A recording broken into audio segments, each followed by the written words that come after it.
সুপ্রিয় দর্শক, আসসালামু আলাইকুম। আজকে আপনাদের সামনে একটি কবিতা আবৃত্তি করে শোনাবো। কবিতার নাম গাঞ্জাখোর। খেয়েছি গাঞ্জা, দুলছে মাঞ্জা, ঘুরছে আমার মাথা, বৃষ্টি মাঝেও হাঁটতে বেরোই, সঙ্গে রাখি না ছাতা।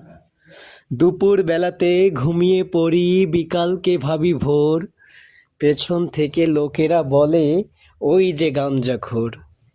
জীবন কাটাই নিজ খেয়ালে, রাখি না ভবের খোঁজ, মস্তিষ্ক মোর থমকে দাঁড়াই গাঞ্জা না পেলে রোজ। নেশার বশে বশীভূত আমি, রক্ত রাঙা দু চোখ, গাঞ্জার টানে দেখিতে যে পাই ভবিষ্যৎ পরলোক। অচেতন হয়ে পথের ধারে বসে থাকি মহাধ্যানে, ভদ্র ছেলের মুখোশ পরি থাকি যখন সজ্ঞানে। পাড়ার ছেলেরা উৎসাহ দিয়ে বলে তুমি তো বিশ্ব